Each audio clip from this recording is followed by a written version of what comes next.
Hello. So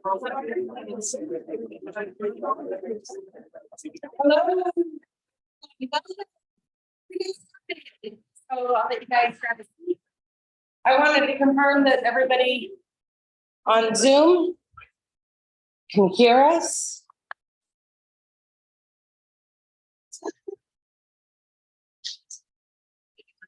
I did.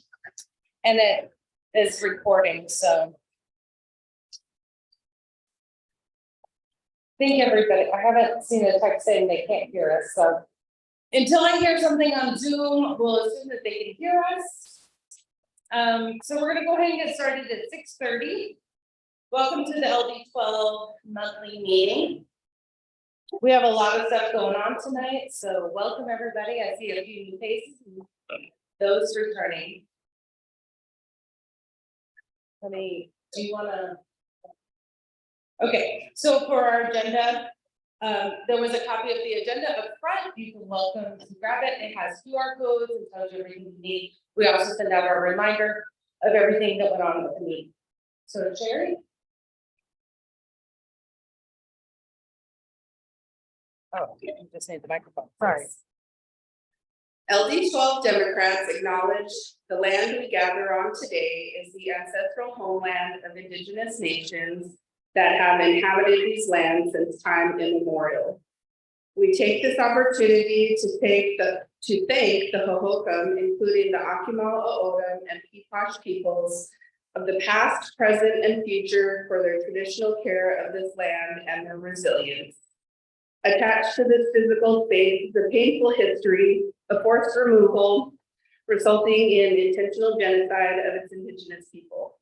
The history is important to all of us as a reminder not to cause further harm. We remain appreciative of our ability to teach, learn, and serve in a space of such importance and reverence.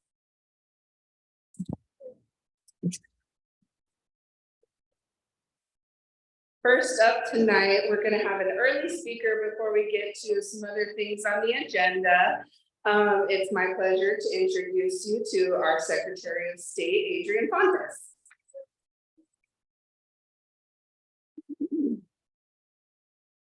So what I'm going to do, we have like a battery box here. We're on Zoom. Yes. But none of those people are eligible for the door prize. The rest I just signed. So listen, all y'all on Zoom, if you're able to, you got to start making it out to these meetings because there's a whole bunch of great people out here. How you guys doing tonight? Everybody doing well? Thank you so much for coming out. I'm Adrian Fontes, and because a lot of you, I'm your Secretary of State. I'm just telling Mayor Woods over there. I still wake up in the morning, I think. Yeesh, what happened to this? I guess it could have been worse. Anyway, listen, I just wanted to come here and first and foremost, thank you for all your work. Thank you for all your organizing. Thank you for what you've done. It's not too far back that we can remember this part of Maricopa County wasn't exactly this color. And it's because of the hard work of folks like you and the other side turning into complete wackos. We're getting some seats down here. So well done to you, and thanks to the folks on Zoom that have supported. I'm going to give you a really quick rundown of what's happening at the Secretary of State's office in the next nearly 6 months. We've compiled one of the best election regulation teams that the state has ever seen.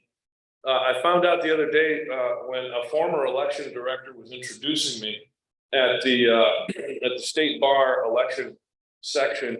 I'm the first election administrator to be Secretary of State since the early 80s. We haven't had anybody since Jim Shumway, who's actually run elections. I'm the first attorney to be a Secretary of State since around that time as well. I'm the first veteran since 1948, the first Marine Corps veteran. So we put all of that together, like, that's kind of fun. So I'm excited about that, but it's not just me. The Assistant Secretary of State, which is basically my Chief of Staff, Keely Varvel, many of you know her, formerly of the Napolitano administration. She was the Chief of Staff for the House Minority for a very long time. She was my Chief Deputy Recorder at Maricopa County and really ran a lot of the programs that we put into place to make Maricopa County one of the best places to vote in the United States of America. So she's right there at my side. One of our lawyers who was the first executive director at the Clean Elections Commission and ended up at Maricopa County Attorney's Office doing election law. After I left the recorder's office, she went and worked in Yavapai County and then Pinal County. She's now the state election director. Colleen Connor, the assistant or the deputy state election director, comes from Cochise County. Lisa Mara, you may remember her. She's the one that got in a fight with the supervisors down there and won. Right, so she's on the team. Ken Bennett's election director, Amy Chan, is now my general counsel. Tonya Tunnell, who was with the Arizona Association of County Officials, and then was the state and federal compliance officer at Maricopa County for elections, ended up working for Runbeck Election Services for a couple of years. She is now back on my team at the Secretary of State's office. Folks, we've never seen a team this well equipped, this well prepared, with this much experience. These are mid to late career professionals who are not going to get distracted by shiny objects or palace intrigue or the politics over at the state capitol. They're just going to do their jobs. I mean, even my government relations guy has been in the business for 26 years. This is the stable, solid group of people that have put together the election officer certification training that I just sat through the first day of today over at the Maricopa County Elections and Tabulation Center, where we work very closely with Maricopa County elections, all of the county elections departments. And I've taken a team to almost every single one of our 15 counties so far. We had a couple scheduling difficulties with Mojave and Yuma County, but we're going to get out there soon. And everywhere from St. John's to Bisbee, we've gotten a great response because they know that the team that I assembled understands that Arizona's elections are bottom up. Our counties run our elections. The chief election officer is only a regulator, and anybody that's ever told you I run elections in Arizona is full of it. That's not how this state has ever worked. And having respected that, having come from the county tradition, I know the language, I know the people, and I'm super happy to be able to push the agenda forward. Unfortunately, we didn't get the cooperation, from the legislature when it came to, and other parties when it came to the budget that we wanted. We'd be in a much better position to support all 15 of our counties had we gotten that. But we're still in a very strong space because we've got people with the know-how to be able to push the agenda forward. They're doing a great job. Now, one of the things that people are concerned about is the election procedures manual, because that's the rule book that all of the 15 counties use to run their election, right? In that regard, the Secretary of State's office is like the commissioner for the NFL. Right, we lay out the rules. Here's how big the field has to look. The stadium needs these facilities. The umpires make these calls in these circumstances. And then the teams get to pick which color, what their salary caps are, what plays they run on offense and defense. So I like to use those sports analogies because I'm like the commissioner of the NFL, and all of the counties are the teams, and they get to go ahead and run their plays. And that's really how it's supposed to work. They run the election. I hope that helps folks if it's kind of a little bit. Well, the rule book is called the Elections Procedures Manual. And for a long time, there have been big political fights about the EPM. Well, one of the reasons was we didn't really have a lot of time to look at it. Folks didn't get a chance across the state to sort of digest what the changes were going to be before the changes were proposed. And then there were political fights between Mark Brnovich and the former secretary and all this other kinds of nonsense. So what we're doing is working directly with the Attorney General, the governor's office, the legislature, and all 15 of our counties. And for every month, what we're doing is taking one chunk of the procedures manual, and we're just sectioning off. Here's 1/5 of it. First Tuesday, it gets published out, the draft. Second Tuesday, the feedback comes in. Third Tuesday, we have a live meeting and they go line by line to see what they're going to do with that section. And then the following month, we do the same thing. And the following month, we do the same thing. And we've had this rhythm going. And even to the smallest counties, they don't have the staff to just sit and analyze these things if it came to them in all 400 or 500 pages. They can do it in small chunks. Even the smallest counties have been participating in this process. So we're going to have a great elections procedures manual coming out. Folks, in all of our stakeholders across the state have been engaged in this process, and we're super excited about what's going to end up happening. Hopefully we'll get the draft for public comment out sometime in late August. so that we can get the final approval before the deadline on the 1st of October. And that'll be really, really good. But because I have such a great staff back at the office, I've been able to work on some other things across the state and across the country. Yeah, we're working very closely, for example, bringing together groups of folks that I've been affiliated with and that I am affiliated with. The National Association of County Officials just launched an exploratory committee when it comes to artificial intelligence and generative machine learning. Well, we're going to bring that effort into the National Association of Secretaries of State, where I'm an office holder with the DAS, the Democratic Secretaries, and the Lieutenant Governors Association, because I have the dubious distinction of being the last Secretary of State and Lieutenant Governor at the same time in Arizona's history. So bringing all of those folks together, we can talk about what does generative AI mean in government spaces? How is it going to make us not only do better and make things work more efficiently and really serve our public better, but what kinds of things are we worried about, right? What are the kind of the crazy Terminator things that we might be fearing in the government space when it comes to election systems, voter registration systems, election management, and reporting and things of this nature. So we're paying attention to those issues. One of the other things that I've been working hard on, and we got some bipartisan help here in Arizona on, was the idea of increasing penalties for threats against election workers. You know, in Arizona, thank you. In Arizona, sadly, 11 of our 15 counties have lost senior election officials in the last about year and a half, 2 years. 11 out of 15. And when we were at the office for training today, I was like, how many of y'all are new? And it was like 2/3 of the room, if not more, had been, you know, within the last year or so. So we've got a lot of work to do on that front.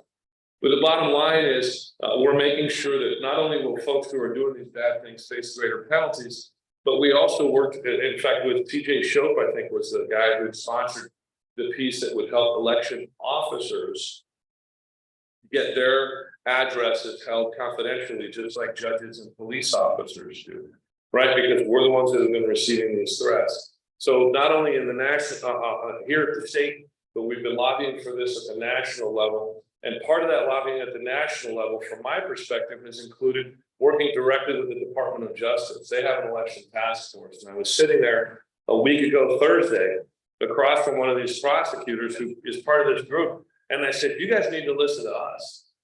You guys who are out there saying that you're prosecuting this, is A, you got to work faster. B, you got to listen to the folks out in the field who are doing this at the municipal level, at the county level, at the state level. Because you're looking at this from Washington, D.C., and you're not paying attention to what's happening out there in the hinterlands, right? So being that voice for folks across the country is something that I've been able to do because we have such a great team here in Phoenix, and it's gone a long way. As a matter of fact, on the other side of things, on the money side, I was actually on Capitol Hill and helped to get that $750 million that new HAVA money that was put into the last budget. We were asking for $4 billion, but we'll take what we can get, right? But Arizona's going to get a chunk of that money. Arizona's going to get a decent chunk of that money, and we're going to be able to put that directly into the counties so that they can do what they need to do. So I'm operating on a lot of different fronts and doing a lot of different stuff for the benefit of our voters, because what we're doing is benefiting our voters at the end of the day. And we know that more access for voters, more information for voters, more opportunities for voters to vote means what? Less insanity. I mean, at the end of the day, that's really what it is. Because the folks that are perpetuating the insanity want less people to vote. They want to narrow the franchise. They want to take people off of the voter rolls, you know, in the wrong way. You've heard of them, they're freaking out about ERIC, the Electronic Registration Information Center. You guys know about that? It's a multi-state, state-sponsored, you know, voluntary participation organization. And we do this exchange of data. So if one of our voters moves to Illinois or one of the other participating states, we can find out about it. Because how many of you reach back to your old county and say, oh, I moved?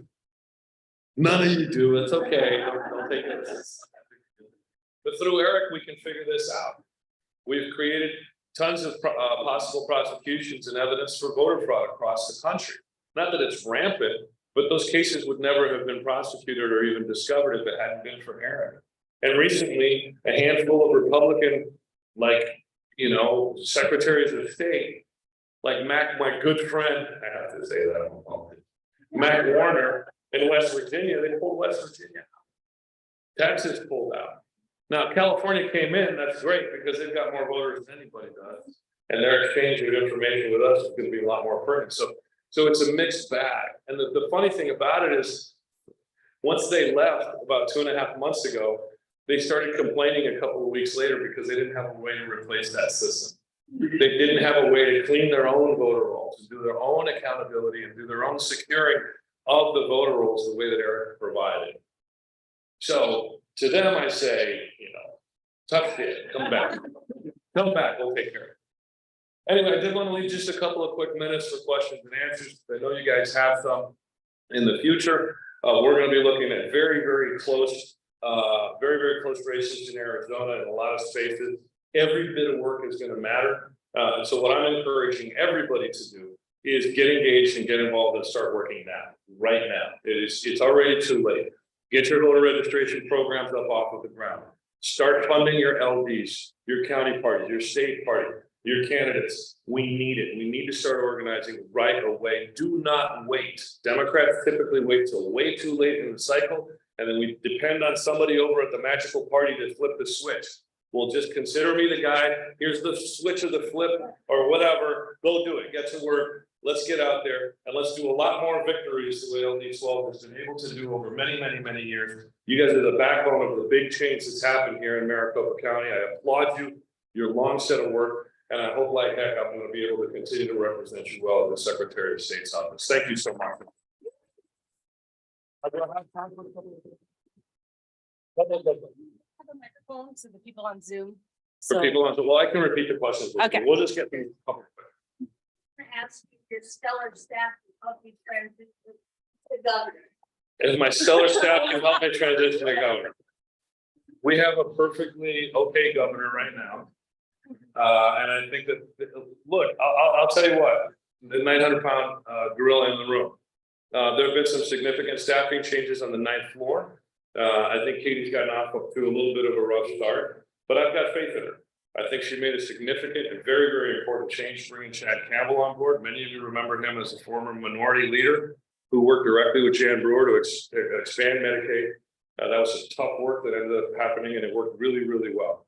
I know him, I like him, I trust him, and I think we need to stick tight and make sure our first Democratic governor in 15 years is a success. That having been said, let's see what happens after her first 2 terms. Right? I think that's the right thing. Yes. Gerrymandering. Well, Arizona is one of the first states with an independent redistricting commission. We're not always happy with the results, but guess what? The Republicans weren't happy with the results 10 years ago, right? We ended up with a 6-3 majority, and we were definitely not in the majority. We were not. And so you can say that we enjoyed a solid representation 10 years ago. Should we be at about a 4-5, 5-4 split right now with our 9 Congress people? Yes, but even better, let me give you this one. We should have gained 2 congressional seats in Arizona after the last census that the Trump administration completely dropped the ball on. So should they have 6 members in Congress? Yeah, if we had 5. Right, so let's, you know, gerrymandering is just a part of American politics and the scene. I think we do the best of what we can. We've got a potential to pick back up. If we can get Kirsten Engel elected down in the southeast corner of the state, we can get rid of that Sistamani guy. I hear he's a nice guy, but you know what? I'm not happy with whatever. And then Eli Crane up in the mountains. Well, we can do without him. I'd love to have another Tom O'Halloran up there, and I'd love to have kept him. But that's just the way that goes. And by the way, we've got a couple of really amazing congressional races shaping up here in the valley. David Schweiker is gonna lose. I'm telling you that. David Schweiker is gonna lose. Right, and whoever is gonna replace Rubin, that's gonna be a fun race. Well, you got some great Democrats running in that congressional district. I'll do one last question, and then I gotta drive to Buckeye, Arizona. I know you guys feel great about that. Well, yes, sir.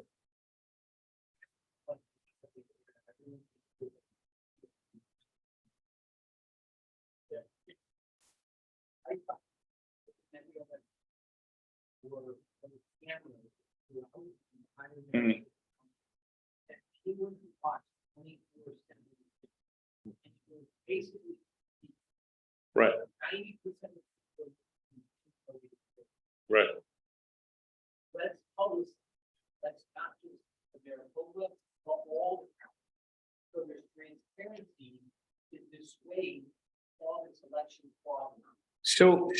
Okay, so the commentary was that we had a bunch of cameras and a lot of people in here didn't know about that, and we should really publicize that more to dissuade a lot of nonsense. Well, let me tell you something about that nonsense. That nonsense doesn't give a damn about the truth or what we publicize. That nonsense has me and Katie and Ben Toma and the LDS using Sinaloa and cartel money to wander through the block. Well, they don't give a shit about the truth. They don't give a damn about cameras 24/7 and all that stuff. They'll just make stuff up. They'll just make stuff up because they don't have anything to stand on. They don't have any policies to stand on. Their values are out the door. And what we need to do, you'll permit me, what we need to do is stop being such Democrats about our political fights and start punching these sons of bitches right between the eyes. I mean, let's not forget for a minute. Okay, I may have been in the race against Satan. All right, we'll put that there. But I was the most aggressive Democrat in the state when it came to my campaign. And look at the result. I mean, Mark Kelly, dear friend of mine, spent $70 million on his campaign. I spent $4 million. I beat him in Maricopa County. I got more votes than he did. Why? Because I came out swinging. And here's the thing, we've got a lot of people from a lot of other parts of the country, and we've got a lot of Democrats that buy into this when they go low, we go high stuff. And I think that's fantastic when you're governing. I think that's great when you're negotiating budgets, or you're trying to figure out who the director of this is going to be or what judge you're going to bring over here. The campaigns in America are a blood sport. They've always been, and we got to stop pretending like we're better than who we are. Right?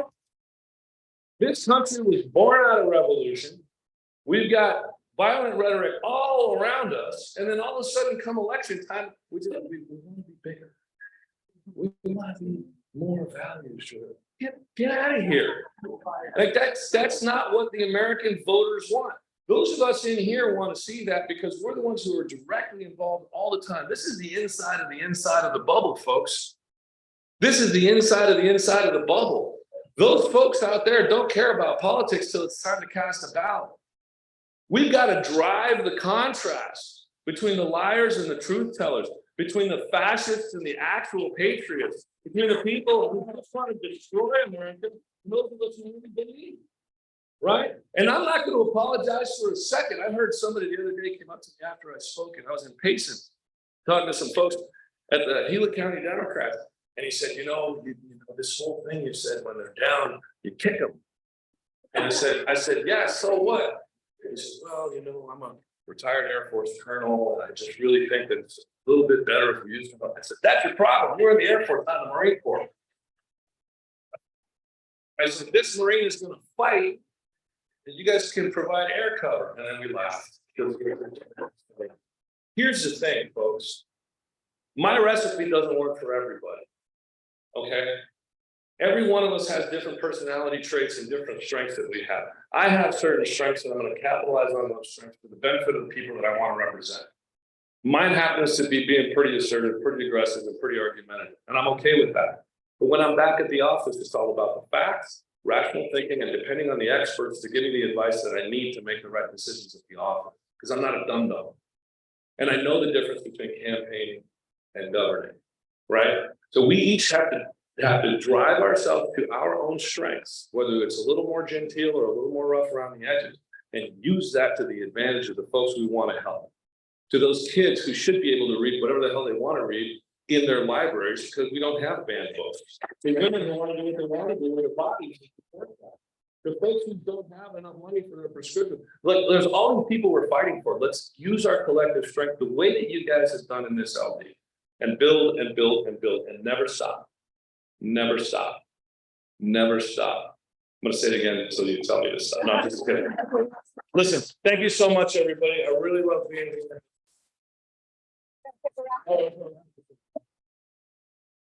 And everybody on Zoom out there, thank you so much for showing up. But I'm very, very sorry that you're not going to be able to be here. Win the recipe book, which is a door prize. I autographed it, by the way. I'm trying to get more people here. 276, No, just the name. just the name? Yep. Oh, Ted Solis. There you are. Oh.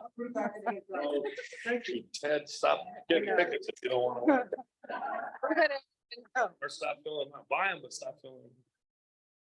All right, here we go. David Miller. Where's David? There he is. Give it to David. Thank you. All right, thanks, everybody. Have a great evening. I'm gonna get out of here. Take care of yourself. Thank you.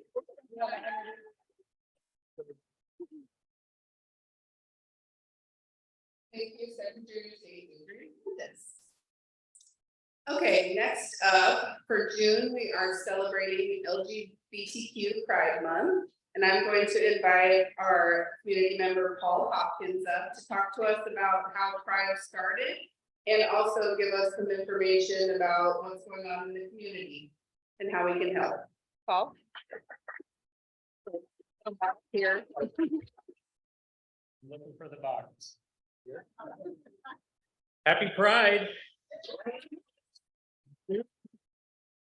So first of all, again, my name is Paul Hopkins. My husband and I have lived in LD12 versus multiple LDs of what it's been called since 1996. So we've been here a while and we've seen a lot of change.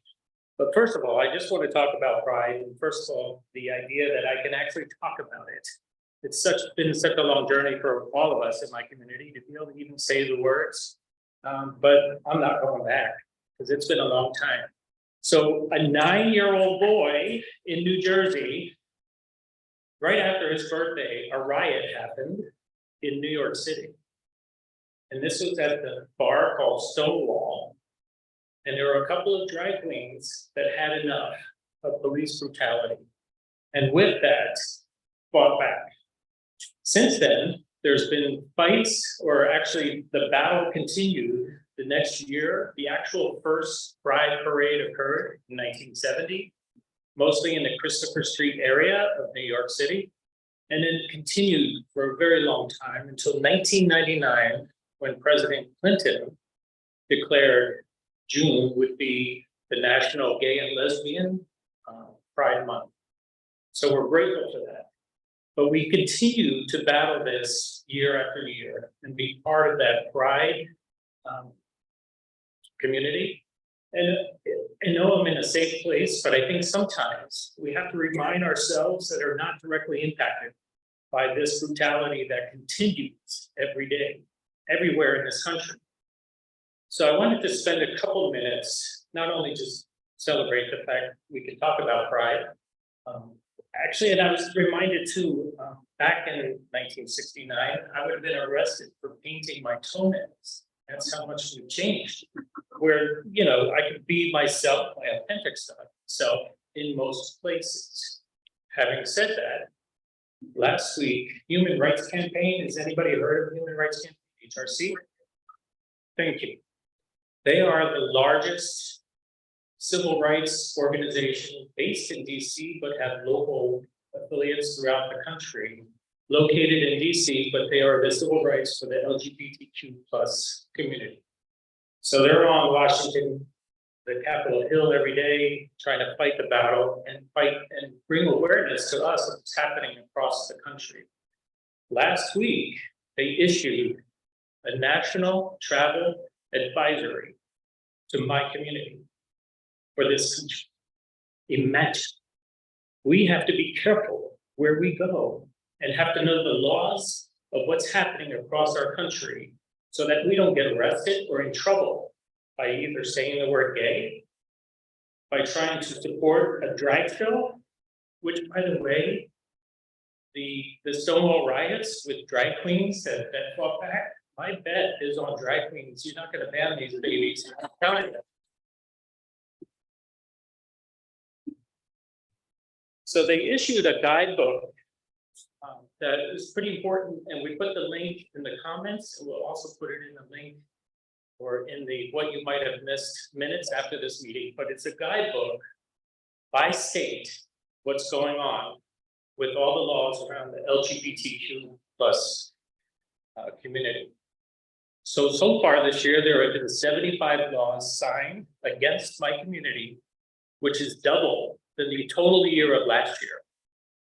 So right now, there was 522 laws introduced across the states, 41 states, and of which 220 of those are specifically targeting trans people.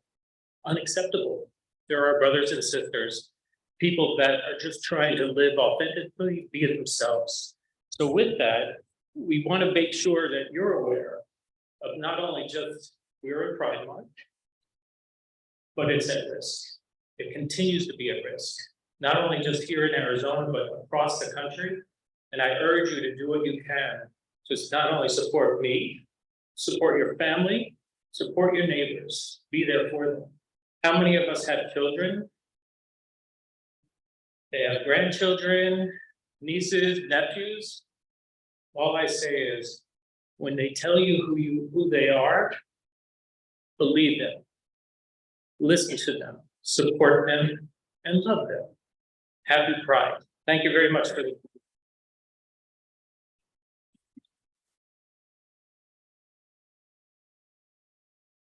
Thank you, Paul. We really appreciate you reaching out and sharing such personal information with us.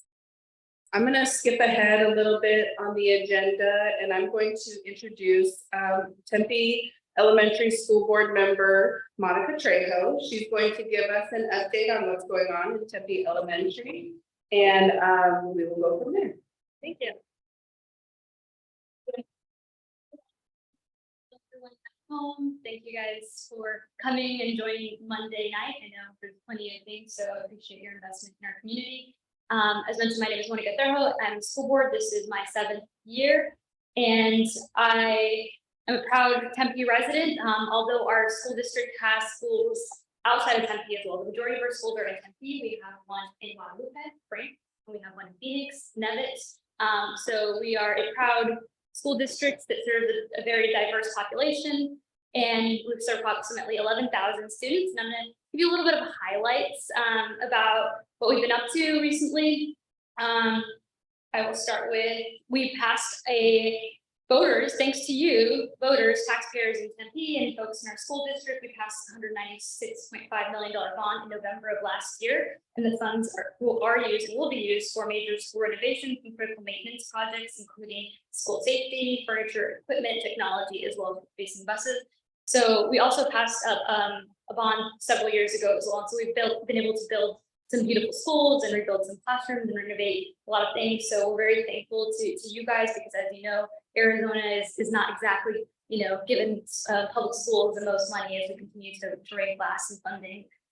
So we're thankful that we are able to have that, and that's because of our community and our support. And I do want to highlight, because I know we have some folks on the agenda later today that I highly respect and admire the work they do as well, is it takes a village, and it really does. And that means being able to partner with local organizations and cross-sector, cross-jurisdictional partnerships. We've had really big supporters with the city of Tempe. I want to thank Mayor Woods and our council for being so supportive of programs like Tempe Free that helped us open a door to provide free preschool for low-income children, and the economic impact that has had for our community.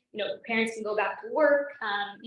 And for those of you who had kids in preschool or will, it's basically a mortgage payment, right? So we want to do what we can to support our preschool families, and ultimately that benefits our community overall. And also, Mayor Woods has been very big supporter, working closely with our superintendent, Dr. Driscoll, who is amazing with innovation and bringing in these partnerships, whether that's helping, find options for workforce housing and things like that. So I'm thankful to Mayor Woods, because it really does take a village, and the rest of the council as well. So we also have partnerships. We expanded new partnerships to support our community, such as the Sonoran University of Health Services, provide free healthcare to all TB3 parents, children, and employees, as well as partnerships with Trejo's Health, Southwest Behavioral Health, that provide uninsured and underinsured children access to behavioral health services with school-based referrals. And so, as you know, mental health right now is a big need for our communities and our kids. So we're really thankful to the partnerships, because we can't do it alone. we can't be everything to everyone, but those folks that are able to help us, really help fill the need that we need. And so a couple other things, we were able to expand gifted education this year.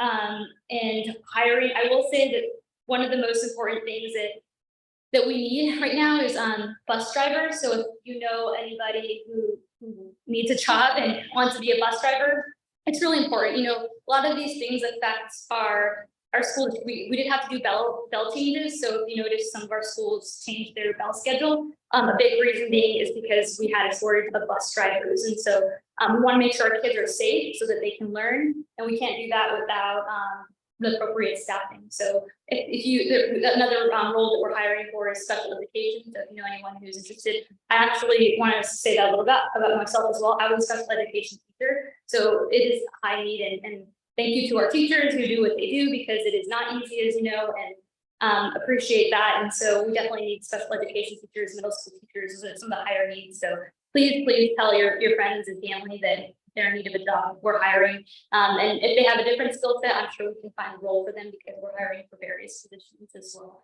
And another thing too, I wanted to mention that's going on this summer is we do a free summer meals program. We have a great speaker coming up, Jolie Amaya with Feed Arizona Students, who will talk about how important it is to feed kids.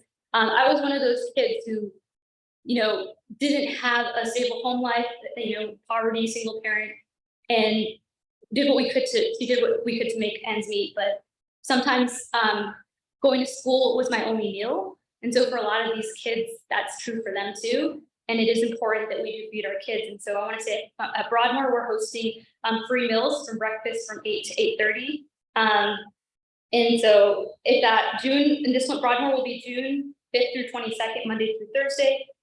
Wood School is from July 3rd through 12th, Monday through Friday.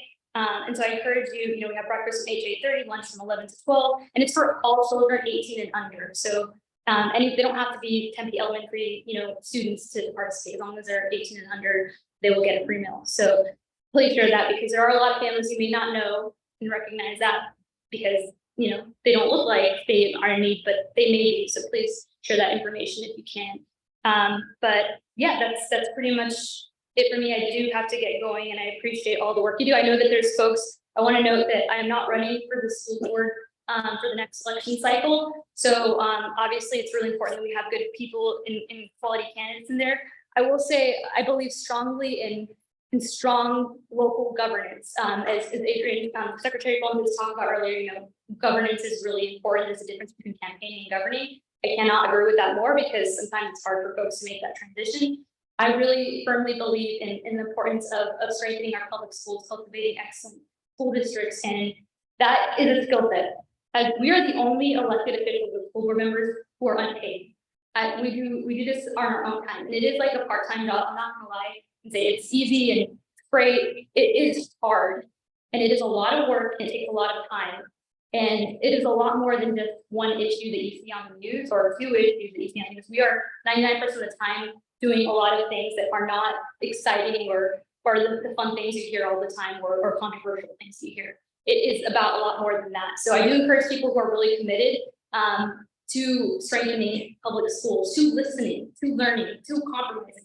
And this may be a thing that I believe and may not be popular in this particular room, but education is inherently political, but it should not be partisan.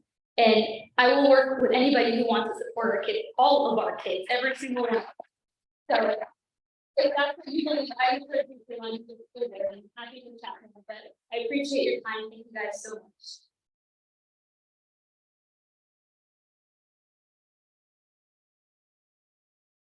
Thank you so much, Monica, for coming out and giving us an update, and for your dedication to the students in Tempe.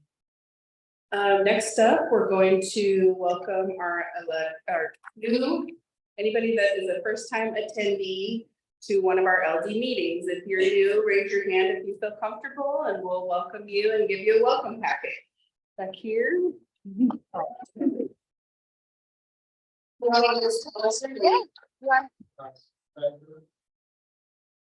She's good, and Ellen has your welcome packet, so make sure you keep your hand. Dave Miller. Coming, Dave. She's walking around. Hi, yes, we're, Scott. Thank you for coming out. All right, anybody We are else? Also Oh, going to welcome our elected officials, anybody that's an elected official here today.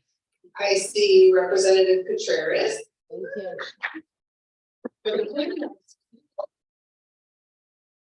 I saw hiring constable Bridget Bellovian back.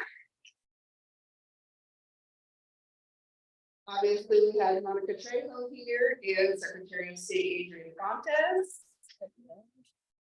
Tempe Mayor Corey Woods will be here from him a little bit later. And our representative, Stacey Travers in the back. Doreen Garland. Oh, Doreen Garland also in the back from Tempe City Council. I think that's it. Okay, so. Next slide. Hit it one more time, sorry.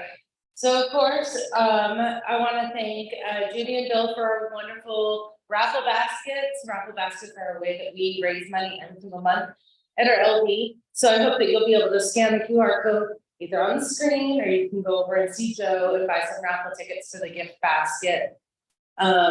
We like to try to raise as much money as you can. The place that we are in, the facility, this is we have a contract with them, so we have 1 year contract for this whole year. We pay $200 a month for just the facility. So we want to make sure we try to raise enough to pay for the facility. So thank you everybody. So don't forget to get the raffle tickets. We'll do the raffle basket at the end. Next slide is upcoming events and meetings. You can find all of our upcoming events on our LD calendar. Susie does a great job of keeping it up to date. You can also use the link tree, and we always send them out in all of our emails. And then Sherry is going to talk about Juneteenth that's coming up in Chandler. We are trying to do a lot of outreach in Chandler. So. Okay, we heard from LD13 representatives last month about some of the Juneteenth festivities that are coming up at the end of this week. So I just wanted to remind everybody that we are looking for volunteers and people to attend the Miss Juneteenth pageant, which is on Friday, June 16th. We do need help with setup of our booth. We're doing a lot of outreach in conjunction with LD13 to try to get Chandler community really engaged and involved. We have the least number of PCs in Chandler of our 3 cities, and so we're doing everything we possibly can to try to get our names out there and get more engagement in Chandler. So if you're able to come and help, you can go to the LD13 calendar, which is LD13Dems.org/calendar, and you can volunteer through their website. We are also looking for people just to buy tickets to attend the pageant. All of the funds that are raised from there go towards the scholarships for the girls that are participating in the pageant. And then on Saturday night, they're having a music festival. There'll be food trucks. We're not going to have a booth there. It's just something to go enjoy the music, dance, eat, and just be out in the community. So if anybody is able to attend that and participate there, that would be very helpful as well. We're encouraging anybody that goes to any of these events, whether you're volunteering or not, to wear your LD12 shirt. And we're going to be encouraging people that come to our booth. We're giving them, a sticker, a pen, some swag or whatever, so that they'll remember us and know which LD they're in terms of where they're at in Chandler. Next up, we will get a quick update from Francine Bard about our Dems Give Back donation drive for this month.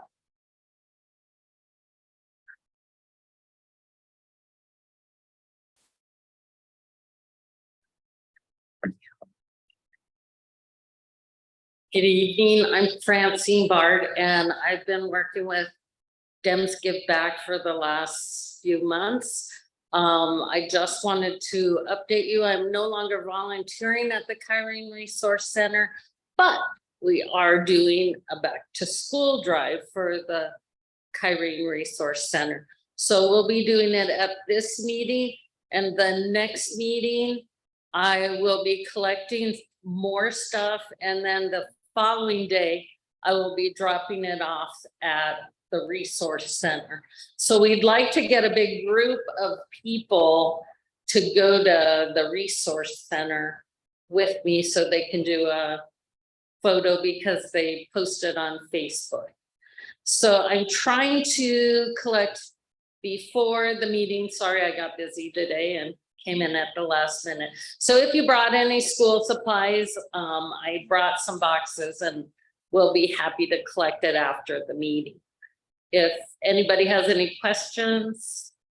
My car was completely full with toys, even though I wasn't here last month. Thank you very much for all your support. They love the toys. Thank you, Francine. Nicole? No. Where's she? Oh, there she is.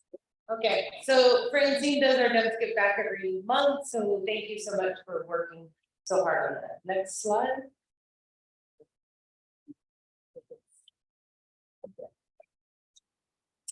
Good evening, everyone. My name is Nicole Miller. I have the pleasure of introducing my friend Jolie Amaya.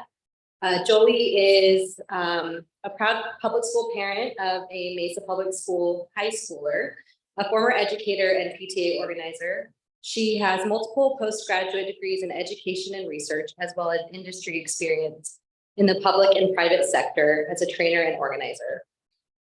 Jolie's grad school final project was on school meals, and she's been researching the topic ever since, as food insecurity and malnutrition are concerns for educational outcomes.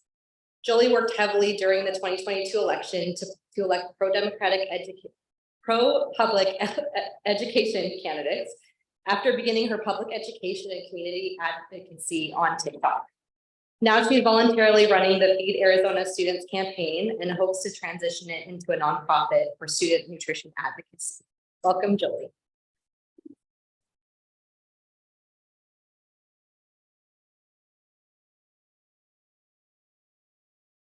I have a presentation, but I don't know if it's. It's okay, I can just talk. No, it's. So I'm here, as Nicole said, and earlier, Monica, advocating for free school meals for public school students in Arizona and nationwide. And part of our campaign is just to get the vote out and to get education out as much as possible on pro-education matters, nutrition matters, things like that. There's a lot of need in our schools, and a lot of that need is invisible. There's a lot of ways that we can support our students through providing preschool meals. So the program that Feed Arizona Students is doing is promoting healthy school meals, which is the bill that several other states have already passed for their state. So California was the first, and then Colorado is actually the state that I'm modeling the program after. They passed a ballot initiative this last election, and that got free school meals on there as a long map for Colorado. And then since then, states like Minnesota have passed it, and New Mexico's working on it. And recently I went to the National Anti-Hunger Conference in DC, where I was there representing the Arizona Food Bank Network, St. Mary's, and different anti-hunger organizations like that. And speaking with our Congress members, staff, and explaining and providing them all the information to make these decisions when these bills pass their desks. And so some statistics on hunger in our classroom is 1 in 6 children in Arizona are experiencing hunger. School meals provides, like as Monica said earlier, provides meals for some of those students that wouldn't eat otherwise. And we wouldn't know. So if we provide free school meals to everybody and everybody's fed, we don't have to worry about means testing and making sure that certain kids get meals or don't get meals based on their parents' income. Because the children are the ones that are suffering for that, and they're completely innocent in the classroom. Other things are, studies show that well-fed students obviously perform better because they're not worried about being hungry, they're not worried about where their next meal is coming from. They're not worried about things that are happening at home. They get to go to school every single day and they know that they're gonna have breakfast, lunch, sometimes snack. Some schools provide pantries, food pantries for their students, and students will take home bags of food during the weekend. And we have the summer meals program, which is amazing. That's what Monica talked about earlier. Any child 18 and under, so it doesn't matter, there's no paperwork, you just show up at the meal site and get food. And so programs like that are really great examples of things that we can do for our students in our classrooms. And we've already gone through a few different legislative options, and so we're going to continue to promote bills and legislation that will advance this. But my goal is to promote the healthy schools for all, which would also include initiatives for providing healthy meals, not just prepackaged frozen meals, but actual things that are sourced from local ag, and keeping all of that money inside of the local economy and utilizing the resources that we have, amazing agricultural resources that we have here. And I did have a presentation, but if anybody has any questions, then I'll answer them. Also, sorry, follow us on social media. BJC students, I'm on Facebook, Instagram, TikTok, Twitter. Twitter is probably the best way to get hold of, or the campaign. But yeah, sorry, does anybody have any questions? How can we help you? What do you need from us to help? Yeah, so getting the word out is the best way to help. Like I said, following us on social media, if you see any updates or any presentations we're gonna do, you can kind of push that information out. I'll add an LD to our list so you can be aware of anything that's coming out. We're gonna push a lot more webinars and stuff like that. So if you have any involvement in anything nutrition wise, school wise, or education wise, anything like that, I'm trying to show up in as many, or we're trying to show up in as many, with as many stakeholders as possible, teachers, principals, school boards, all of those, trying to cover all of the bases all over the state. So any suggestions as far as how we get that outreach out there. And I also wanted to add that with what Secretary of State Fontes said, a majority of our community aren't the people in this room. They're not the ones that are going to be super aware of what's going to be on their ballot, who's going to be voting. But if we can get something like this that the community will want to vote for or support, like that's going to help more people to want to vote. And so that's kind of why I'm trying to broaden the outreach as much as possible to make sure that it hits all of the communities that would be invested in wanting this to pass.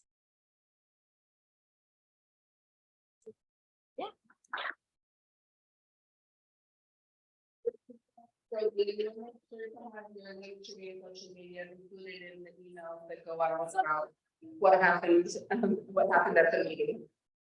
Next up, I'm gonna invite Janet Hamlin, our community member. Everybody knows Janet, and she's gonna introduce Mayor Cordova. So I am running for a reelection campaign. You know, I am all about Tempe. So, Corey has just done an amazing job relative to housing, both locally, statewide, and nationally. He is nationally recognized for his work in this area. He has accomplished more in his first 3 years than I think I've seen from previous mayors, and this is not a new issue. So he and council have done some great work So, Phoenix and Chandler catch up with us. Got good things going on. He's also done a great job of putting people first, which is really important. Both our unsheltered, our domestic violence providers, as well as our neighborhood community members, listening to people to what they want in their community and what they need.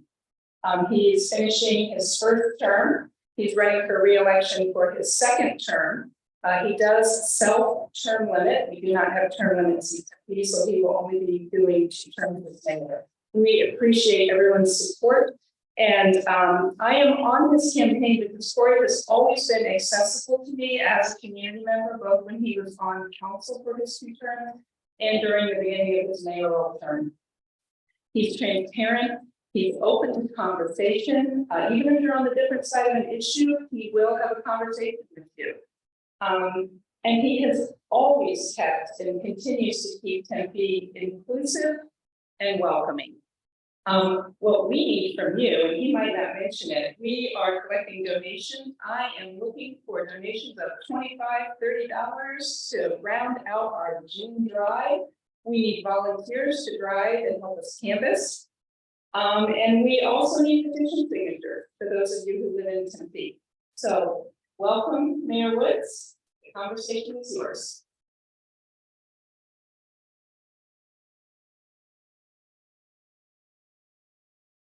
Let me tell you, I could not do any of this without Janet Cameron. I'm gonna tell you, she is the best, most amazing campaign manager.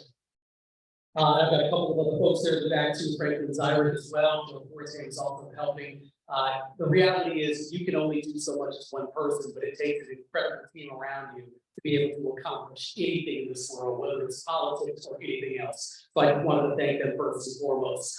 So this is what's really funny here too is standing in front of this. I used to play baseball in middle school and high school, so I keep thinking about the batter's box and making sure I'm not moving because I'm quite the extrovert and I like to move around a lot. So I'm trying to stand as still as humanly possible. So I wanted to talk I've got a little less than 5 minutes. I wanted to talk about a couple of things here. And Janet covered a lot of what I've worked on during my 3 years as mayor, but also the 8 years previously that I was a member of the city council. But one of the things I wanted to talk about, and here's the bad thing, I was going to use the term, let's talk about the elephant in the room. We know there aren't any elephants in this room. So, believe me, I just thought of that in the back as I was saying. But what I did want to talk about was the last month, the Proposition 301, 302, and 303.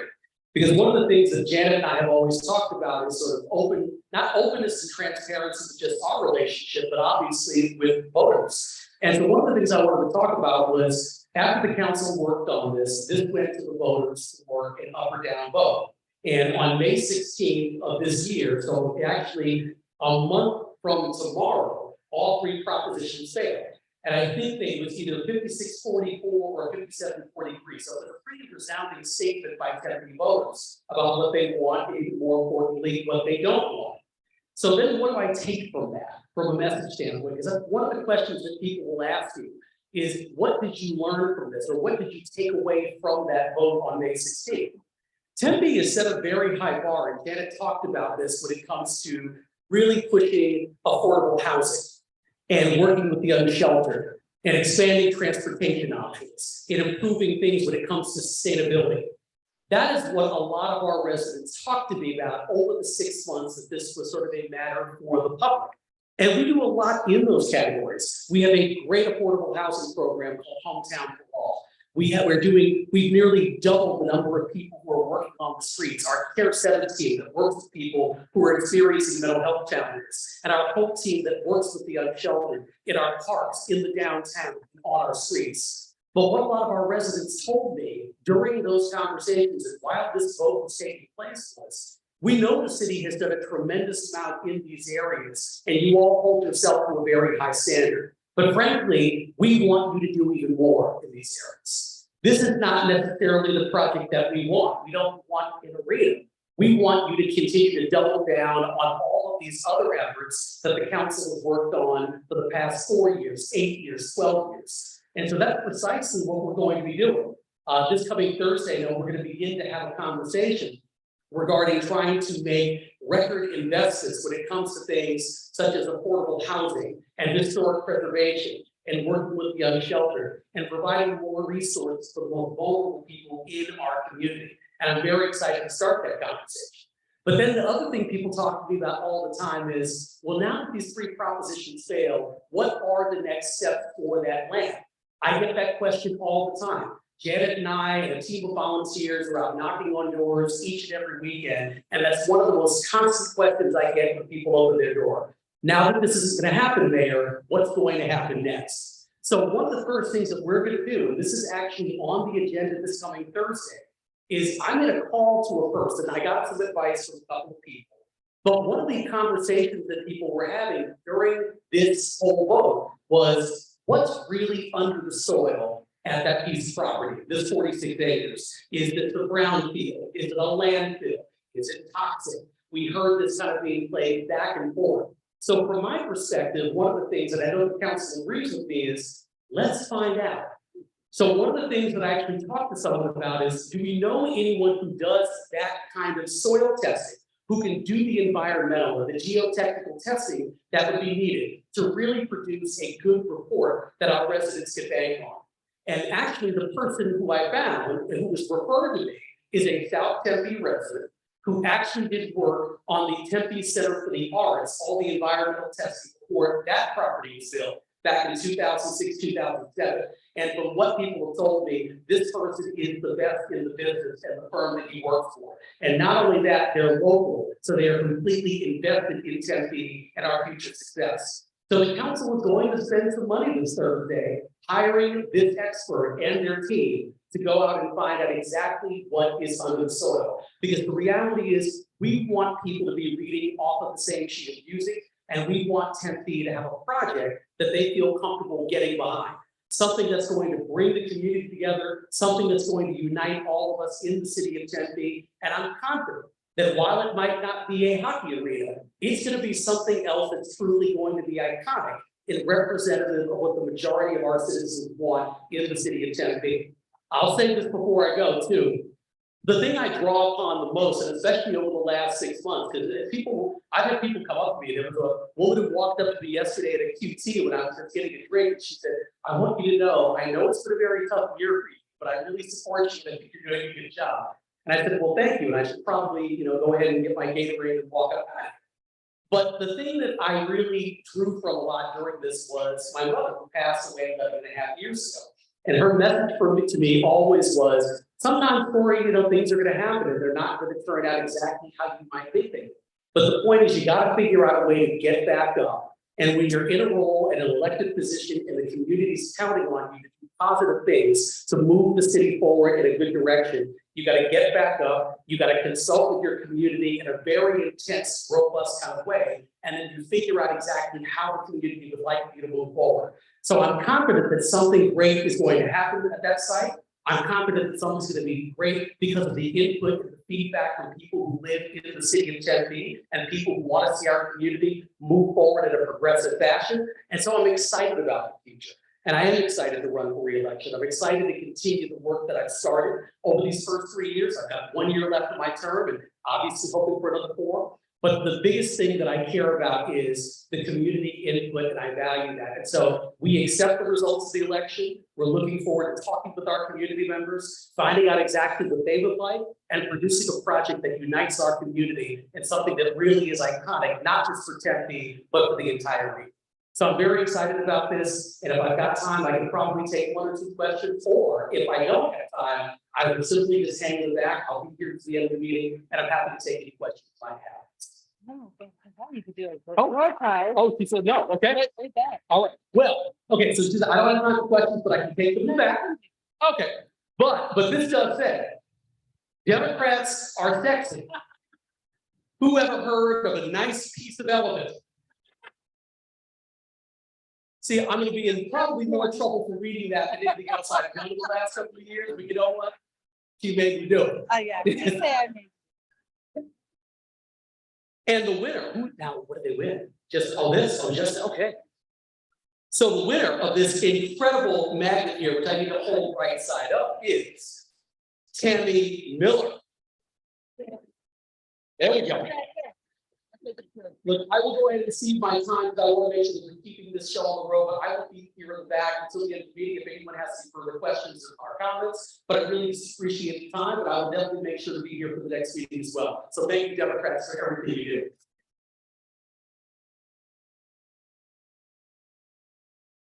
Thank you, Mayor. And as he mentioned, they have a table set up in the back if you want to sign his petition. If you live in Tempe, help support the campaign, get more information, you can find it all back there. And now I'm going to invite Jack and Jenny from Councilman Kevin Robinson's campaign or office now, to introduce themselves and give us a quick update. Hi, everyone. My name is Jack Keeney. I know some of you from the campaign. Obviously, as every elected tells you, they would not win without LD12. Little bit of a round of applause for yourselves, maybe. So mostly, I just wanted to have an opportunity. I know some of you, but really put a face to the name. I'm Kevin's director of constituent outreach, specifically in Ahwatukee. So I have some of my cards out on the sign-in table. Really want to emphasize we're focusing on constituent outreach. We know over the last few years, people have felt like their problems haven't been taken seriously, and we want to give everyone a chance to reach out to us and really feel like that they have people who are listening to them. So yeah, please reach out. I have my cards out there. Lucky to have Jenny Wainwright as our chief of staff. She's worked at the city for 11 years. She makes sure we don't trip over herself in the hallway. We have a good operation going. So yeah, just wanted to say hi. Please reach out. We did have our first coffee chat the other day over at Hillside Spot. We're going to be making a big point to be out in the community as often as possible. So be on the lookout for any flyers. Let you know we'll be in the community. Got a question? You can talk to me about anything you want. You know, as you know, the city of Phoenix has a little bit of a staffing issue with police at the moment. But what I can do, and I'm happy to do, is reach out to South Mountain Precinct and see if there's an opportunity to get more patrols in a specific area. So, like I said, I have cards out on the signing table. I can grab you one if you'd like, and feel free to reach out to me, and I'm happy to help. Any other questions? Thank you. Thanks, Jack. Like I should just quickly gave that away. Okay, so bylaws, they are done. ADP has approved them, and now it's going to be up to you guys. We have to give you a 30-day notice. Here is your 30-day notice. At the next meeting, we will be taking a vote. Keep in mind, these bylaws are just a guide. They are set there to help guide us through the next 10 years until redistricting again. They are here to protect us as PCs, as the executive board, as everyone. So again, we are going to hold 2 virtual meetings. First one will be June 27th at 6 p.m. and the second one will be on July 8th at 10 a.m. Both of these will be on Zoom at that time. You'll be able to ask questions if you need clarification on the bylaws. At 8:15 tonight, the email will go out. I specifically made it so that once the meeting ends, you'll get your email, you'll be able to download your bylaws. I think it's like 24 pages. Have fun reading it. I know we did, except for Jeff. That's the only one that loved it. Oh, it's only 14 pages. Anyways, it was great doing it, I have to admit. It was a lot of work, but I'm very proud of the executive board and the time that they put into this. They put a lot of thought into these bylaws. So again, if you have any questions, we will have the 2 virtual meetings so that you can discuss them. And then at our next meeting, we will take the official vote. It's a yes or no vote. Yes to approve, no, we don't. I'll give you a heads up. They don't get approved. We'll do this again every month until they do get approved. Because we'll have to open it up for everybody. So, not that I'm swaying any votes, I'm just letting you know. So, next up, treasurer report. Okay. Treasurer report. It's not fixed. Okay, well, in the month of May, our beginning cash balance is 18,386.79. We had contributions coming in of 3365.42. A lot of that is our recurring donors, so thank you very much again to my recurring donors. That tremendously helps us every single month. We had 531.66 in payments, so we have an ending cash balance of 21,220.55. Don't look at the quarter to date, the calculations got all messed up, but for the month of May, that's where we're at. Okay. Next up. Oh, LD12 merchandise, again, this is the way we raise money. I have all your LD12 merchandise, you can get your t-shirts, we have bumper magnets, stickers. You're welcome to, everything's on our link tree. We have the LD12 cookbooks, so please take a look at everything. And again, these are the different ways that we raise money between our merchandise and our wonderful gift baskets. Also Dems and Donuts, they do gift baskets and they help raise the money for us too. So thank you again. Because of my graphs, because of all of you guys who support us, this is how we're able to continue. Now, what's next? Oh, our legislators, and then we will start with Stacy, Representative Travers. So we'll hear from the legislators and then just a couple more things. We will get out of here on time. Sorry, I kind of threw you off. That's okay. We're gonna get out of here on time because I made notes. All So right, we're let me gonna go keep it spotlight you. Wow, it is really great to see you guys. Oh, it is really great to see you guys, even the people in Zoom land. It just seems like every time there's a legislative meeting or some kind of a water briefing, it all happens on a Monday night. I've asked them to switch it, so hopefully I can be here a little more often during the session, but thank you so much. Things are really sort of moving pace.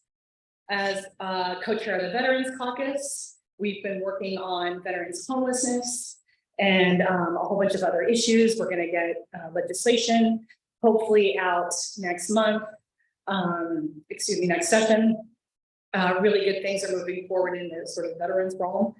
And there's some really good homeless projects that are coming out of Colorado and some other states that we're hoping to talk about and mimic there. Speaking of veterans, today is, I know we've got Bridget. Do we have any other female veterans? Today is Women's Veteran Recognition Day. Up until 1948, women were only allowed to serve in the nursing corps as full-time active duty. And then Harry Truman signed a proclamation, signed a law that allowed women to be in all MOSs as full-time members of the active forces. It was on June 12th. And so Governor Hobbs signed a proclamation today. I was very honored to be invited to go up and see her sign the proclamation and read it on the floor. So to anybody who's out there in Zoom land who might be a female veteran, to those who are in the here in the venue, thank you very much for your service. And there you go. So, yay! Thanks, Becky. Okay, so the next thing is water. We've been voting on water. I've been appointed. Governor Hobbs very kindly asked me to be on the Governor's Water Policy Council with a whole host of other stakeholders. So we're trying to create some, not just only legislation, don't tell anybody in Zoom land, but I've created a super secret committee that's going to try to deal with some of the water issues outside of the one person who's been controlling our committee for the last 10 years is Republican Gail Griffin, who hasn't let any substantive legislation come through at all that's going to help us with groundwater or water supplies or any of the big issues that we're facing right now. So we're hoping that we're going to change that. We have the promise to the governor that she will back us on any measures that we come up with. So I'm feeling very hopeful. There's a handful of us who really want to do better by water, by the environment. I also got appointed to the Legislative Council on air quality and the environment, as well as the Arizona Reclamation Commission. I know you guys recently heard some news about the basin states and their negotiation. as well as the council that has put a moratorium on any kind of building certificates until we get this assured water supply thing under our belts. So that's part one. Those are pretty much the only updates. We've been kind of voting on crazy bills. I know Patty's going to tell you about those. Even though it's, even though people know that I can't tell you how many Republicans that I know who have said, when you try to talk to them about the substance of the bill, that say, I don't give a shit, I'm just here, I'm filling space, I'm doing my time. It makes me frustrated because there are those of us who aren't here, like Patty and Mitzi and I, who care about what we're doing and care about representing our community. And so I try not to let it get it down, although it has created a little bit of, this happened during the Obama years. I've got a little bit more gray in my hair, even after 4 months. But yeah, please, thank you so much for everything that you guys do, for just being here, for all the phone calls on, I had Peggy, where's Peggy? Peggy called me this morning, there she is, with a whole bunch of, I want you to vote no on these, and these why they're important to me. And I've had people come and we've given tours, and people, Bill, I spent 4 hours with Bill. And thank you for everybody who have their lists right and Steph, who have their lists, who want to talk about, the issues and what's going on, and making sure that we make time. So without you guys being so involved and being so conscientious and doing a great job being our boss, then we can't do our jobs very well. So thank you so much. If you guys have any other questions about updates, let us know. Patty, Corey's got petition signatures. Mitzi and Patty and I are all running for re-election. So if you have a chance to go sign our nomination petitions too, Nikki Miller, Doreen is around. Take the opportunity and sign them, or for those of you in Zoom land who I haven't been looking at, I'm so sorry. Make sure that you go online and do it for all of us. We would really appreciate it. And I will hand it over to you. I'll hand it over to Patty.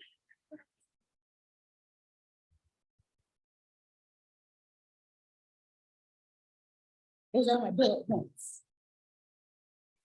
Thank you, Representative Travers.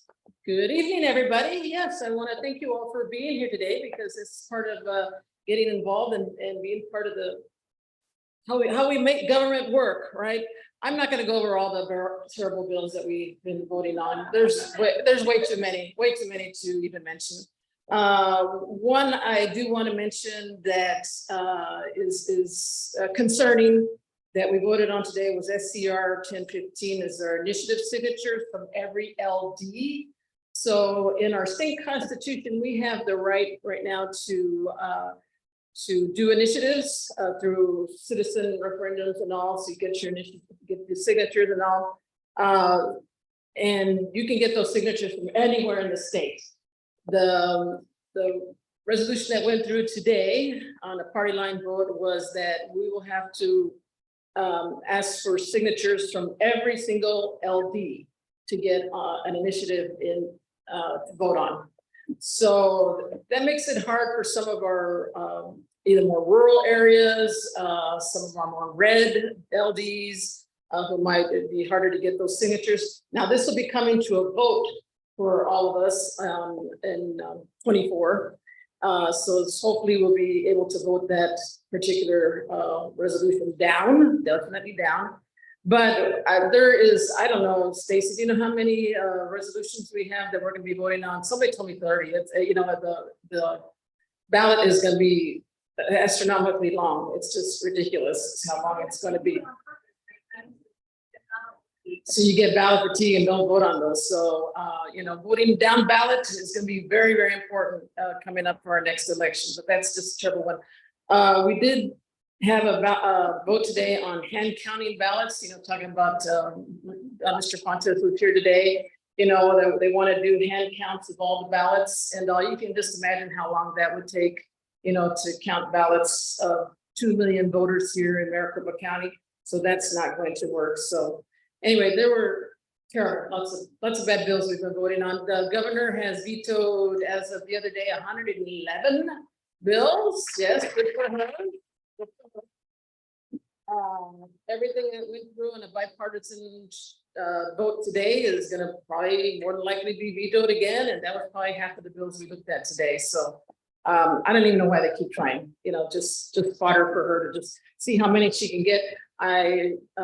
She's already passed, no, she's tied with what Ducey vetoed in his entire 8 years. And she's done this in what, 4 months, 5 months? So, yeah. Let's see.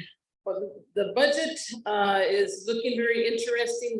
We're gonna have a report tomorrow from the JLBC, so if anybody wants to sit in on that or watch it on TV. There's been, here, let me get the stats. Let me get this for you so I don't. So we saw a significant decline in general funds in May due to a drop in individual income tax. So the revenues are 175 million below forecast. Ouch.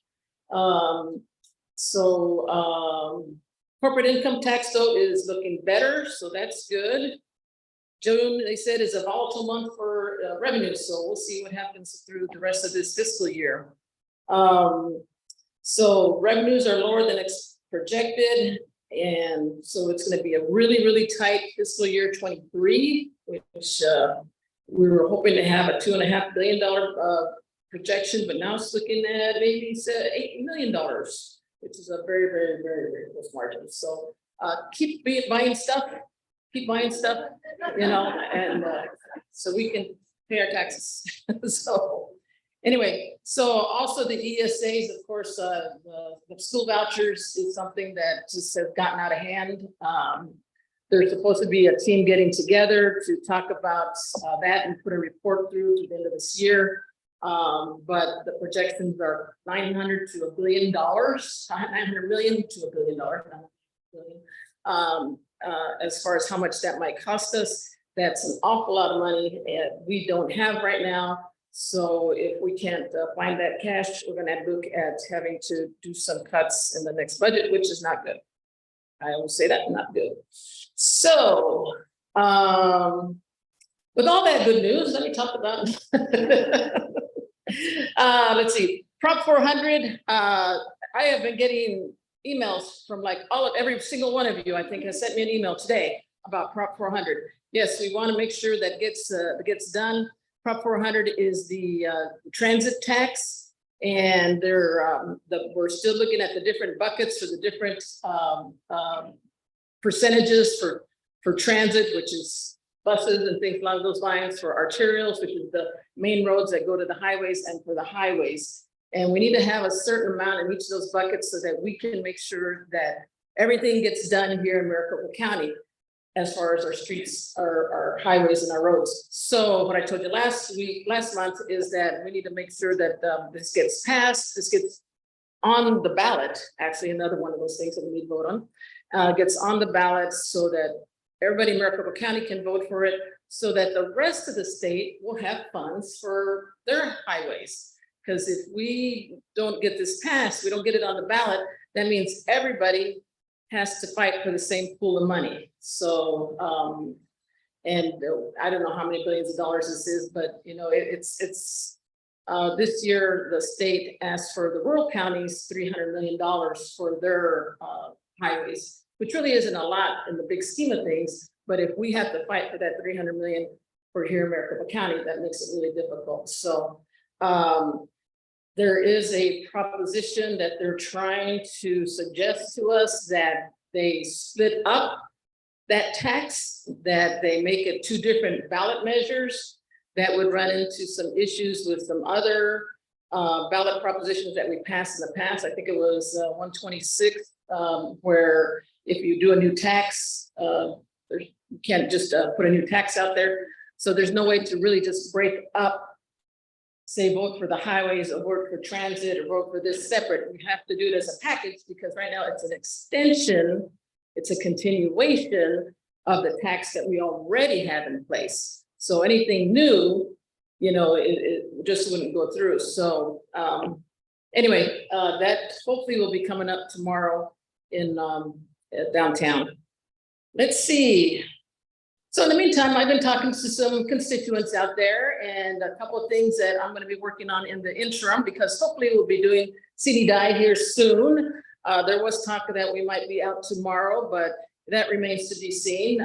They've been talking about August, they've been talking about November, they've been talking about December, so we'll see when we finally get done.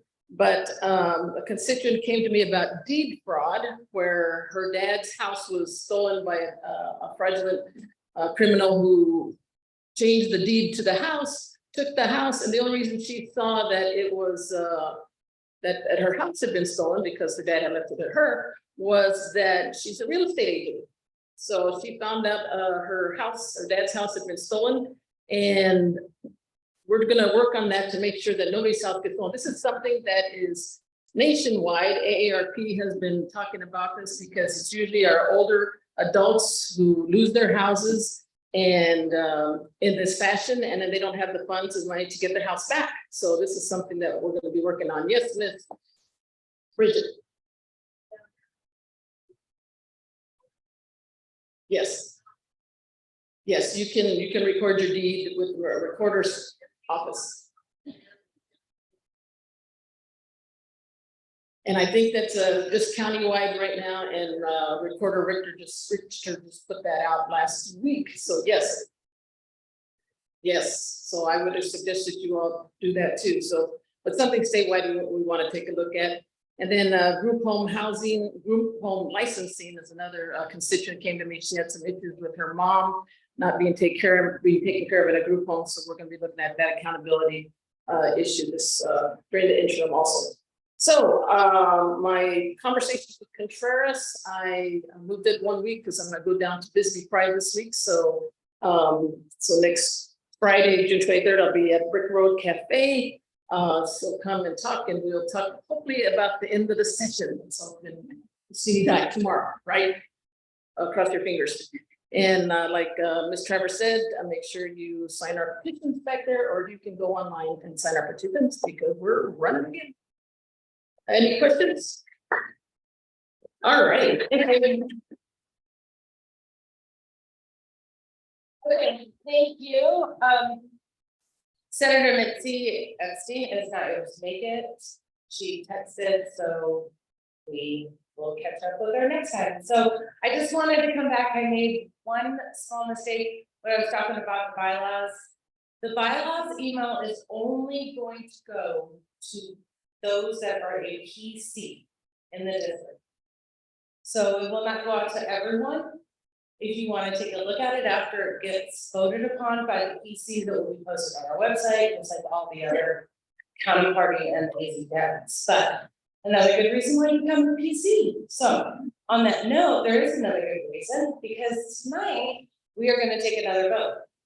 As you know, I've said before, we don't get any money from the Democratic Party and CDP, Maricopa County Democratic Party, or any other affiliates. We do all of our own fundraising with supporters like you guys. The county party has a summer convention coming up on Saturday, the 24th. And every year, or every convention, each legislative district has made a donation to MCDP because they do help support us in some ways. They do help us with band. Now we do pay them yearly for that as well, but they do give us some support. I do sit on, as a chair of the district, I sit on the executive committee for the Maricopa County Democratic Party. But every convention, we always give a donation. It is up to the PCs on how much we will be giving MCDP for the summer event. So the email will go out, and the donation amounts, Jeff, are $0, $100, $250, $500, $750, or $1,000. We have given several different amounts over the past conventions. We give something every year, every convention. So, but we're going to allow you guys to tell us how much you would like us. So it's not just up to the executive. Go ahead. You want to come say it? Yes. You can come and say it.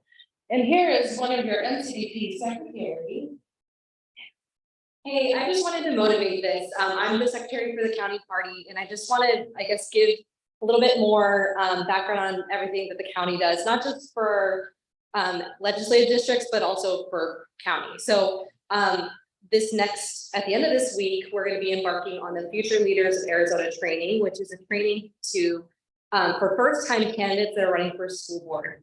The county also supports all county candidates. That's our county recorder, that's our county superintendent, that's our board of supervisors. The ADLCC and the state party don't necessarily support those, that's a county responsibility. And so I just want to plug, so often when we're making donations, we're thinking about either national candidates, sometimes statewide candidates, but the county candidates are so important. I mean, we just saw in LD13 that we had board of supervisors in charge of appointing a new House representative for LDs 13 and then also 26, right? So these positions are so important. That's the work that the county does on our behalf. So I just want to encourage, be generous if you can, and I will be voting for the maximum. Thank you. Anybody else want to make any comments about SUP, summer convention or donations? No? Yeah, come on up. You can come and make a comment.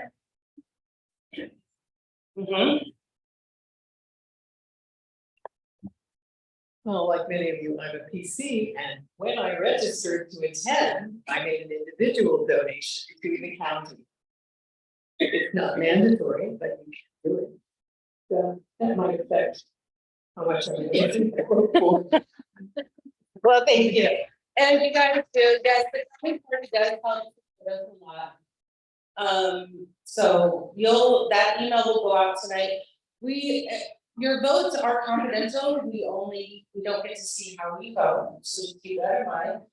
But on the email, on the vote tonight, we're just looking to get numbers too, as well for, what was it? Race, ethnicity. Just so that we can get numbers on where we're at, because we do have some target numbers that we're trying to reach with PCs, with the county party, and etc. Also, there'll be one additional question at the very bottom, so it'll be fun to scroll down too. He says too. I looked at this before I came here, I swear. About some fundraiser ideas that we're looking to do for the WNBA as well. So hopefully, again, this will only go out to elected PCs. So I hope that other people will become a PC. So we are going to be wrapping this up with the buy me. Here's your final chance to buy a ticket. Does anybody want to buy a ticket? I think I got mine. And then, I know, while this is up, do we have a QR code? Well, anyways, we're gonna give one last chance for Bada Bing. While we're waiting for anybody to buy last minute tickets, I'm going to open the floor to new business. Does anybody have any new business they would like to discuss? Nobody? Nobody has anything? Yes, come. Oh, look, see, we got some new business. Come on up. You gotta come up. Yeah.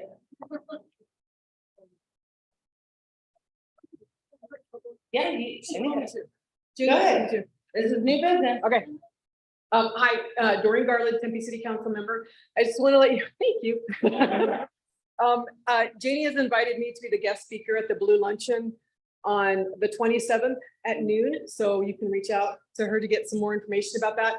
I'm going to be talking about my Navajo heritage, my grandfather who was a Navajo code talker, and then talk a little bit about the, I think 15 medical mission trips that I have been going on since 2010. I try to do 1 or 2 a year to many different foreign countries, but I'm gonna give a little bit of information and talk about that. So I hope you can join us. Thank you. Okay, thank you. You can come on, you get 2 minutes. According to our bylaws, new business. Hey, Janie, let Janie go before me. Oh, Dr. Janie Hager, it's so good to see you in person.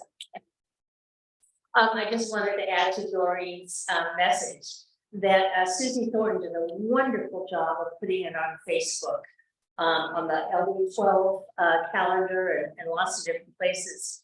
It's Zoom, So you can sit in your bunny slippers or nothing and watch. This, it's always the last Tuesday of the month, and this month, Doreen Garland is going to be one of our special speakers. The other speaker is a candidate that we've supported, Jeannie Castine.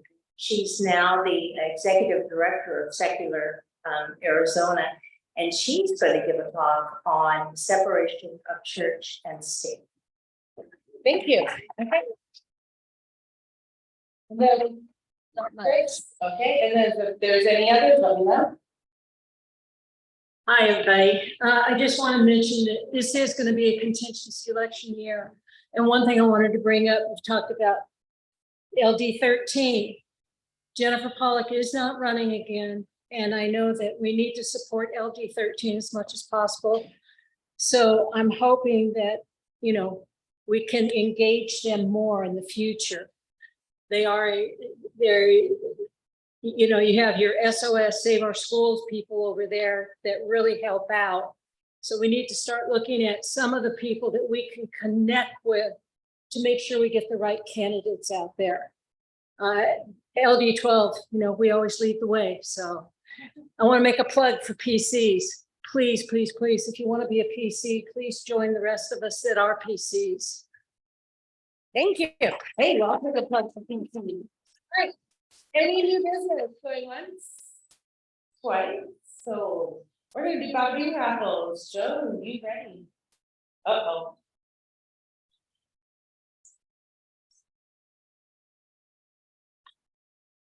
And somebody needs to.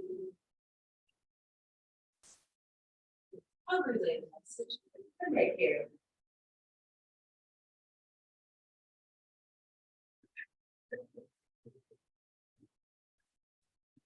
We did good tonight. Thank you very much.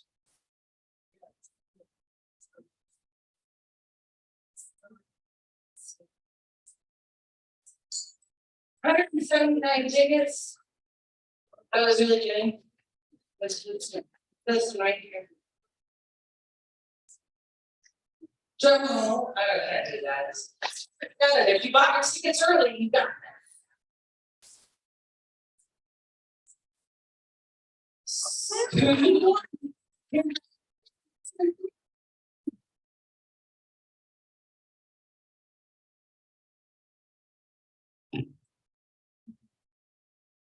$210 tickets for the circle.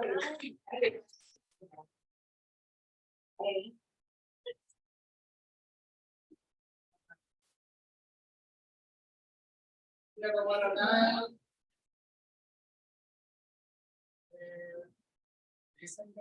Lisa, no, definitely. Lisa's not here, is she? No, and Susie's not here. They're online, so. You don't have to be here to win or get that, but, okay. So with that, we're done. There's nothing else. We're gonna close the meeting at 8:08 PM. Thank you very much for everybody attending. We'll be around.